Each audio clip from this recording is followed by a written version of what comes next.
आपला प्रभूला स्तुती असो. आईचं पोटातून पापी असं नाव घेऊन आलेले आपल्याला त्यांच्या रक्ताने खंडणी करून विकत घेतलेले आपला प्रभू येशू ख्रिस्ताच्या नावावर तुम्हाला सर्वांना सलाम. खरोखर सध्या परिस्थिती बघितली तर प्रभूचं आगमन खूप जवळ आले आणि तुम्ही परवा ऐकले असेल मग सप्टेंबर 23ला पण ते इस्रायल प्रपंचमध्ये इस्रायल राज्यामध्ये तुताराचा सण झाले. म्हणजे त्या सण झाल्यावर कधी कधी प्रभू येऊ शकते त्यांच्या प्रवचनानुसार. बरोबर आहे. आणि त्याच्यापेक्षा मोठा काय झाले या अरब देशामध्ये आणि अंत्यख्रिस्त म्हणजे अँटी क्राइस्ट साठी वेदिका पण तयार झाले. ओनली वन वर्ल्ड रिलिजन, सर्व मत एकच आहे. कसं आणि त्याच्यासाठी त्यांच्या राज्यासाठी वेदिका पण सुरू झाले. म्हणजे काय प्रभू कधीतरी येईल, देवाचा लोकांना कधी सुटकारा मिळेल, देवाला स्तुती असो. असं परिस्थितीमध्ये आणि खेडेपाड्यामध्ये चर्चेस नाही असला ठिकाणी हे रोफे चॅनल मधून त्या माध्यमातून देवाचं सुवार्ता येशू ख्रिस्ता बदल, येशू ख्रिस्ता प्रेम बदल मग गाजवायला त्यांना दर्शन दिले बदल, त्या रोफे चॅनलचा बदल देवाला पहिलं स्तुती आणि त्यांना पण आभारी म्हणतो. त्यांना पहिला त्या सेवा संस्थामध्ये पहिल्यापासून शेवटपर्यंत कोणी काम करते सर्वांना देव आशीर्वादित करू दे, आशीर्वादित करू दे. खरोखर आजच्या म्हणण्यासाठी आपल्याला एक पवित्र शास्त्रामध्ये एक वचन वाचूया. होशियाचं पुस्तक 14 अध्याय 5वं वचन. मी इस्रायलीला दहिवरासारखा होईल. आणि तुम्हाला सगळ्या ह्या गोष्टी माहिती. ह्या दहिवरा म्हणजे वरून आलेले दुःखबिंदू म्हणजे सकाळी पहाटे तुम्ही कधी बघितले तर झाडावर छान छान आणि त्याच्यावर सूर्यरश्मी पडल्यावर किती सुंदर दिसत होता. खरोखर आहे इस्रायलीला दहिवरासारखा प्रभू आहे. आणि मूळ भाषामध्ये अनेक ट्रान्सलेशन मध्ये असं आहे, इस्रायलीला झाडाचा आणि दहीबिंदू सारखा रिलेशन. झाडाला कसं दहीबिंदू चिटकून राहतात असं आपल्याला पण इस्रायल देव म्हणजे आपला देव आपला बरोबर आहे असं वचन आपल्याला आहे. म्हणून आज वचन वाचूया. ही इस्रायलला दहिवरासारखा आहे. दहिवरा म्हणजे वरून आलेले आकाशातून आलेले देवाचा आशीर्वाद आहे. आणि याकोब काय म्हणले, मी मरायचं अगोदर माझं मुलांना आशीर्वाद द्यायचा म्हणले. येशूला पाठवून तुम्ही लवकरात लवकर मला आवडीचं जेवण तयार करा म्हणले आणि मी आशीर्वाद देतो म्हणले. आणि त्याच्या आईने ते आशीर्वाद कोण टिकवणारे त्याला आईला माहिती, म्हणून याकोबला पाठवले, वेश घालून गेले. त्यांना याकोब असं माहीतच नाही. त्या टाइमाला याकोबाने आशीर्वाद केले, ओ माझा मुला, तुला दहिवराचा आशीर्वाद आहे, आकाशातून पडणारे दहिवर तुझा हक्कड आहे म्हणले. अरे म्हणजे आकाशातून पडणारे देवाचा आशीर्वाद तुला दिले म्हटले. मग नंतर त्यांना कळाले आणि येशाव आले. येशाव समोर दिसते आणि त्या टाइमाला म्हणतात, पप्पा मला आशीर्वाद द्या म्हटल्यावर, तुझा दहिवरासारखा आकाशातून पडणारे दहिवरा तुझं वर नाही, तुझं वर नाही म्हटले. मग ते इझिली त्याने सांगू शकते, तुला पण होऊ दे रा आशीर्वाद असं. परंतु हे दहिवर म्हणजे आकाशाचा देवाचा आशीर्वाद आहे. माझा हातात नाही, मी तुम्हाला काढून द्यायला मला परमिशन नाही म्हणले याकोबाने. किती छान, हे देवाचा आशीर्वाद आहे रे. खरोखर या दहीबिंदू झाडावर पडल्यावर किती सुंदर दिसते आणि किती रिफ्रेश होते ताजावानाने. त्या त्या झाड खूप फ्रेश दिसते. हो बरोबर आहे. हो म्हणून काय म्हणले, हे दहिवरासारखं असले तर 3 गोष्टी हे जे जीवनामध्ये आपल्या जीवनामध्ये आहे म्हणून त्याने लिहिले. 3 संदेश आपण बघूया. पहिला संदेश आणि 5व्या वचनामध्ये असा आहे, तो कमळासारखा फुलेल. आणि एक एक भाषांतरमध्ये भुईकमळासारखं, भुईकमळ असू दे, कमळ असू दे, आणि इंग्लिशमध्ये लिली म्हणतात. किती छान, भुईकमळाचा प्रमाणे फुलेल. म्हणजे काय सांगायचं, ते देवाचा उद्देश तुमच्यावर देवाचा आशीर्वाद देवाचा पवित्र आत्मा दहिवरासारखं तुम्हाला चिटकून राहिले ना, तुम्ही नक्की आशीर्वादित होईल, नक्की आशीर्वादित होईल. त्याच्यामुळे पहिल्या गोष्टी तुम्ही भुईकमळासारखा फुलेल, म्हणजे फ्रुटफुल लाईफ, फळ देणारे जीवन तुमच्यामध्ये असणार म्हणून सांगितले. आणि इंग्लिश बायबलमध्ये असं आहे, ग्रो, तुम्ही वाढणारे. ह्या दहीवर तुमच्यामध्ये असले तर कशासाठी वाढणार? ह्या भुईकमळासारखा फुलेल, फळ देणार. आणि तुम्ही बघितले तर हे गीत रत्नामध्ये 8 अध्याय, 8 अध्यायामध्ये 5 अध्यायामध्ये हे भुईकमळाचं बद्दल लिहिले आणि 170 वचन आहे बहुतेक. त्याच्यामध्ये 8 वचन त्याच्या भुईकमळाबद्दल बोलले. म्हणजे भुईकमळ म्हणजे देवाचा, येशूचा वधू आहे, मंडळी आहे. येशूचा, तू देवाचा मूल आहे ना, तू वधू आहे, तू देवाचा कन्या आहे.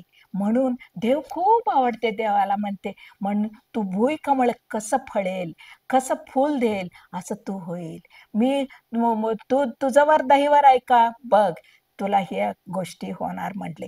आणि गीतरत्न 4:5ला आणि 5:17, 5:13 पण आहे आणि 6:2-3 मध्ये आहे आणि 7:2 मध्ये पण आहे. त्याच्यावर हे उद्यानात फिरत फिरत फूल म्हणजे भुईकमळ किंवा कमळ शोधायला, गॅदर करायला आले येशूने. म्हणजे असं सादृश्य त्याच्यामध्ये दाखवले. म्हणजे देवाला खूप आवडेल, भुईकमळ आवडले. भुईकमळामध्ये त्याचे ग्रोईंग, त्याचे फळ देणारे जीवन देवाला आवडले. मग तुम्ही पण, माझ्या जीवनामध्ये, तुमच्या जीवनामध्ये देवाचा इच्छा असा आहे खरोखर, तुम्ही हे भुईकमळासारखं फळते का? म्हणजे फळ देणार का? फूल देणार का? बरोबर आहे. आणि देवाने सृष्टी निर्माण केल्यावर उत्पत्ती 2:9ला सुंदर झाड तयार केले आणि झाडामधून जेवणाचं झाड म्हणजे आपल्याला खाणारे अन्नासारखी तयार होणारे झाड पण दिले, जेवणाचं झाड दिले, बरे वाईट ओळखणारे झाड पण त्याने दिले. हे झाड सगळं देव आशीर्वाद केले. हे झाडामध्ये लिली पण आहे.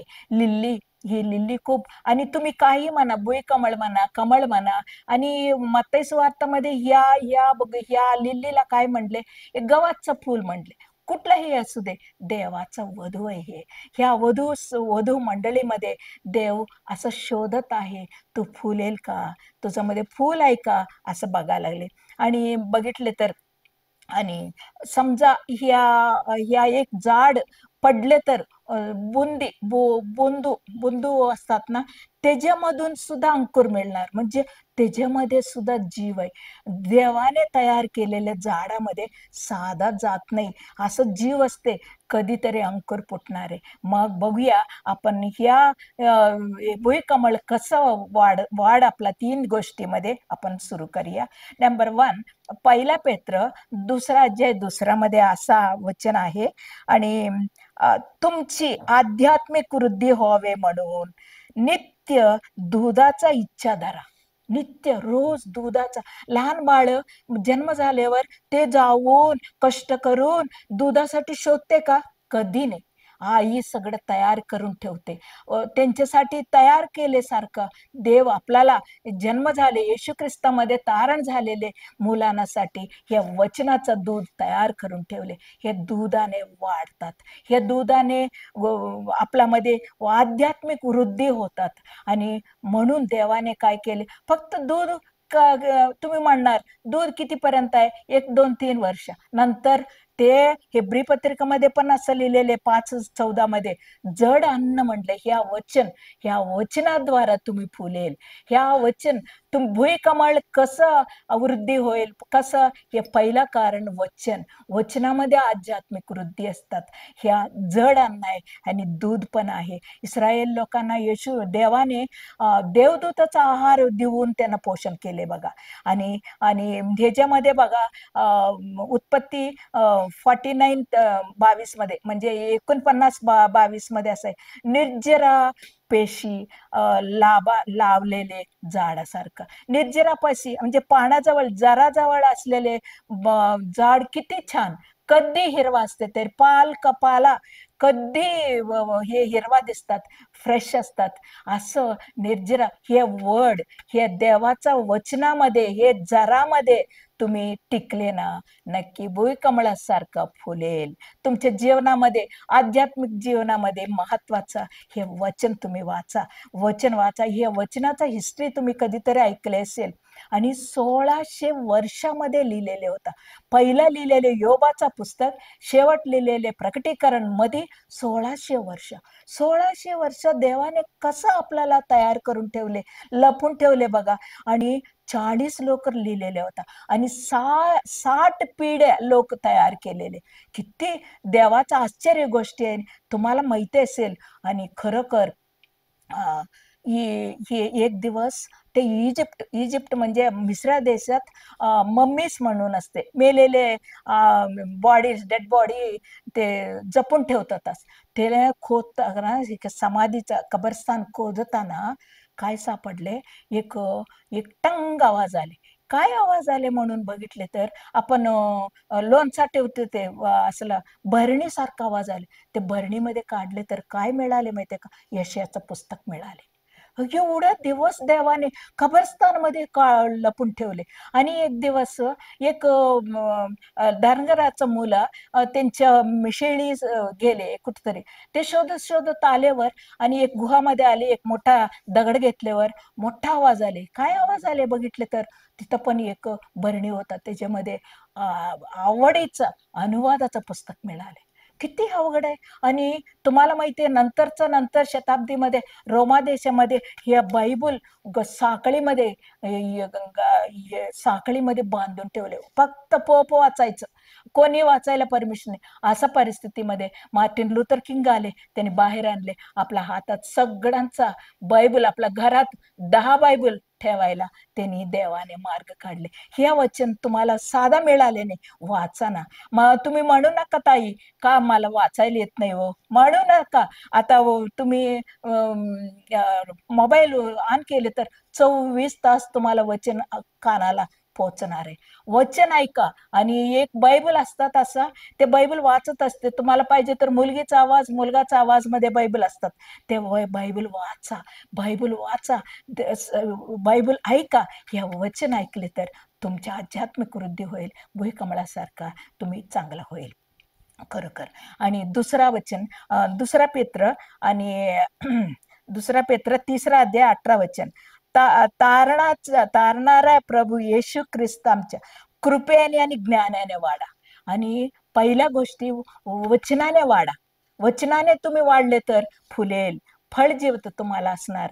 मग दुसऱ्या गोष्टी ह्या कृपेने वाढा.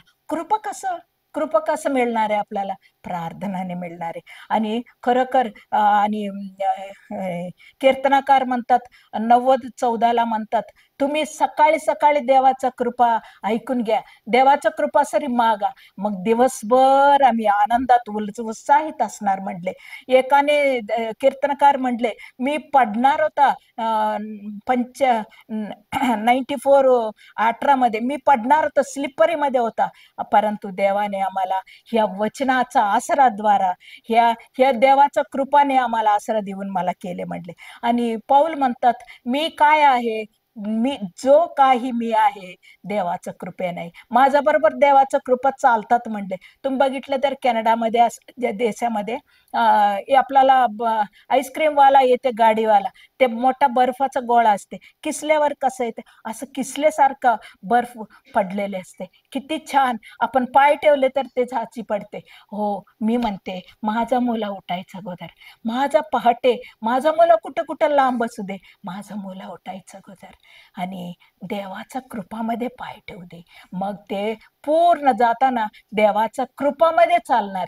त्यांनी कधी रॉंग रूटने जाणार नाही. तुमच्या मुलासाठी प्रार्थना करते का? तुमच्या रक्तसंबंधीसाठी, तुमच्या लोकांसाठी, तुमच्या मंडळीसाठी तुम्ही कृपा मागते का? कृपा मागा, त्याच्याबरोबर ज्ञान मिळेल. ह्या कृपाने प्रार्थनाने शिवाय येत नाही आणि वचनाने तुम्ही वाढेल. प्रार्थनाद्वारा कृपा मागून देवाचा ह्याच्यामध्ये वाढा तुम्ही. असं दुसरा टॉपिक झाला. तिसरा वचन एफेसी पत्रिका आणि 4 अध्याय 15 वचनमध्ये प्रीतीने सत्य धरून सर्व प्रकारे वाढवा. हो, बरोबर आहे. तुमच्यामध्ये देवाचं प्रेम प्रेम पाहिजे. देवाचं प्रेम कुठून मिळणार आहे? पवित्र आत्मा तुमच्यामध्ये, रोमाच्या पत्रिकामध्ये आहे. देवाचं प्रेम तुमच्यामध्ये भरलेले आहे. ते त्या प्रेमाने तुम्ही वागा. प्रेम दाखवा. प्रेम तुम्ही लावा. प्रेमाचंच फळ मिळणार आहे तुम्हाला. तुम्ही म्हणू नका, माझं मुलं प्रेम करू नका, करत नाही, हे करत नाही. बोलू नका. तुम्ही प्रेम लावले तर तुम्हाला प्रेम मिळणार आहे. असंच करा. तुम्ही खरोखर प्रेमाने, येशू ख्रिस्ताचं मन कसं आहे, त्यांच्या मनाने प्रेमाने, निस्वार्थ मनाने कधी त्यांच्याबद्दल विचार केले नाही, दुसऱ्यांचा बद्दल विचार केले आणि त्यांनी विनय म्हणजे सात्विकपणाने लोकांना हे काम केले आणि प्रत्येक गोष्टीला देवाचा प्रेमाने त्यांनी वागले. प्रेम दाखवले म्हणून आज आपण हे झाले. आणि फिलिपी पत्रिका 2:5 आहे, ख्रिस्ताचं मन आपल्याला पाहिजे.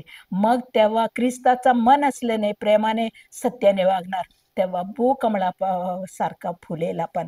खरोखर बरोबर आहे. आणि किती श्रम येऊ दे, किती कष्ट येऊ दे, आणि 1 कोरिंथी ह्याच्यामध्ये पण प्रेम प्रेम महत्वाचे. 1 कोरिंथी 13 अध्यायामध्ये प्रेम बद्दल खूप छान दिले होता. बरोबर आहे. असंच करा. आणि तुम्ही ह्या गोष्टी फुलाचा, ते 3 गोष्टी तुम्हाला वचनाने वाढा आणि प्रार्थनाने वाढा. प्रार्थनाने ती कृपा मागवा. तिसरा प्रेमाने वागा. देवाचं मन करून सगळं काम करा. कुठलंही काम केलं तर देवाचं प्रेमाने करा.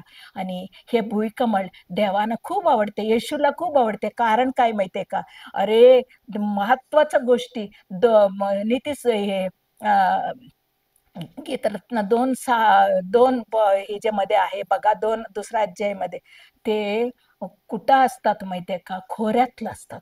खोऱ्यातलं पाणी नाही व्यवस्थित, सूर्यरश्मी नाही, वारा नाही, परंतु फळते, फूल देते, म्हणून देवाला आवडते. हो माझं प्रिय मुलांनो, तुम्ही कसल्या परिस्थितीमध्ये आहे? कोऱ्यातला आहे का? आनंद करा, देवाला स्तुती करा. कोऱ्यातला कमळ प्रभूला आवड आहे, खूप आवड आहे. आणि दुसऱ्या गोष्टी काटेरी झुडपामध्ये शेजारी सगळं काटेरी रूपामध्ये माझा लिली खूप सुंदर दिसते म्हणते प्रभू. हो, बरोबर आहे. तुम्ही कधी अयो इकडे गेले तर टोचते, इकडे गेले तर टोचते, नो प्रॉब्लेम. देव तुमच्या बरोबर आहे. देव तुम्हाला तुमच्या परिस्थिती सगळं माहिती आहे. अशा परिस्थितीमध्ये आणि एकदा असं झाले आणि एक सर्वे झाले होता. सर्वेमध्ये एक माणूस आले आणि ह्याच्याकडं तुम्ही आपण खाते बघा, एक लाल लाल असतात, त्या भोरा लाल आणि आंबट असतात, छान छान असतात. त्या खाताना खूप छान असते. ते काटेरी असतं भरपूर. ते झुडपाजवळ एक माणूस आले. काय हो तुम्ही तोंड का बारीक केले म्हटले. काय करू, तुमचे फळ खूप टेस्टी असतात आणि कोणी जंतू वगैरे पण यायचं नाही म्हणून काटेरी आहे. तुम्हाला का आनंद वाटत नाही? नाही नाही, मला काय वाटत नाही. का? कारण मी देवदार वृक्षासारखा उंच नाही. अरे, देव म्हणले तुमची देवदार सारखं, तुम्ही फळ देते छान, देवदार वृक्षासारखं का? तर असं म्हणू नका. आणि नंतर हे दुसरा ऍपल कडे आले. त्या ऍपल म्हटले कोणी रस्त्यावर जाणारे सगळं माझं फळ खातात, मला काय आवडत नाही, मला नारळचं झाडासारखं उंच पाहिजे. अरे, का तोंड बारीक केले? आणि नंतर हे जे कडे आले, लिल्लीकडं, हे आपला लिल्ली, आपला गवतचं फुलाकडे आले. तुम्ही काय हो आनंदात आहे? एवढे छोटे आहे तुम्ही, एकच जास्त तुमचे शाखा पण जास्त नाही, ब्रँचेस पण. एवढा सुंदर आनंदात काय? हो, मी आनंदात आहे म्हटले. का? मला लिल्ली म्हणून राहायलाच, भुईकमळ म्हणून राहायलाच प्रभूने मला निर्णय केले. त्यांच्यासारखं मी जगणार आहे. मला काटेरी झाडासारखं नको, मला देवदार सारखं नको, मला उंच काय नको. मी लिल्ली आहे, लिल्ली सारखं मी जगणार. त्याच्यामध्ये देवाचा उद्देश माझ्या जीवनामध्ये पूर्ण होते, म्हणून मी आनंदात आहे. हो माझं प्रियानो, तुम्ही कुठल्याही परिस्थितीमध्ये येऊ दे, नो प्रॉब्लेम. तुम्हाला तुमची परिस्थिती बरोबर तुम्हाला देव प्रेम करतात. तुमच्या परिस्थिती बरोबर देव तुम्हाला सोडणार नाही. देव तुमच्या बरोबर आहे. तुम्ही आनंद करा. तुम्ही कुठल्याही परिस्थितीमध्ये प्रभूला स्तुती सांगा. म्हणून तुम्ही भुईकमळासारखा फुलेल. भुईकमळासारखं तुम्हाला फळ मिळेल तुमच्या जीवनामध्ये. असा आणि महत्वाचा त्याच्यासाठी तुम्ही झाडाला दहिवरासारखं दुःखबिंदू तुमच्यामध्ये असले ना, नक्की ह्या फ्रुटफुल लाईफ, ह्या फळाचं जीवन भुईकमळासारखं असणार. खरोखर आपला प्रभूने ह्या भुईकमळासारखं आपण त्यांच्या प्रमाण फुलेल्यासारखा प्रभू आपल्याला सर्वांना मदत करू दे. आमेन, आमेन, आमेन. प्रार्थना करूया. आमचे प्रेमाळू देव, प्रभू तुला खूप खूप आभारी प्रभू. तू किती चांगला देव आहे प्रभू. खरोखर आमच्यासाठी आम्ही एक लिली म्हणून, एक गवतचं फूल म्हणून आम्हाला तयार केले आणि त्याच्यामध्ये तुला आनंद वाटते प्रभू. तू मला लिली म्हणून तयार केले. लिली सारखं वागून तुला आनंद करायला, तुमचे उद्देश माझ्या जीवनामध्ये करायला तू दिलेबद्दल तुला आभारी. ते काटेरीमध्ये असते प्रभू, ते जे कोऱ्यातलं असते त्यांचं सफिशियंट सूर्यरश्मी मिळत नाही, पाणी मिळत नाही, वारा मिळत नाही, काय सेफ्टी नाही, परंतु ते फळ देतात, फूल देतात प्रभू ते लिली. असंच आमच्या जीवनामध्ये होत. आमच्या श्रोताने किती लोक या वचन ऐकलेले प्रभू, त्या लोकांना आशीर्वादित करा. आणि त्यांच्या काटेरी जाड किती आहे माहितीये प्रभू, त्याने किती टोच मध्ये आहे प्रभू माहितीये, त्यांचे किती कोरातला सर्व गोष्टी, परंतु तुम्ही सांगितले प्रमाण तुझं वचनाने वाढू दे प्रभू. तुझं वचनाने आत्मिक वृद्धी होऊ दे. तुझं प्रार्थनाने, तुझं कृपा मागून ते वाढू दे प्रभू. आणि तिसऱ्या गोष्टी, ख्रिस्ताचा मन घेऊन आम्ही वाढू दे प्रभू. असं तुझं इच्छा आहे. मग असं करायसाठी आमच्या मदत करा. आमच्या श्रोतांचं किती अडचणात आहे तुला माहिती आहे प्रभू. सर्वांचा अडचण काढून टाका. ते खोऱ्यातला पण त्याने आनंद करायला त्याने ताकद द्या प्रभू, ताकद द्या.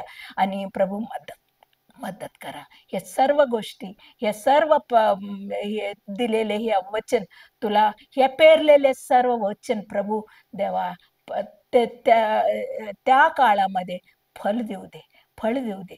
ते प्रभू फळे मिळू दे प्रभू. मदत करा.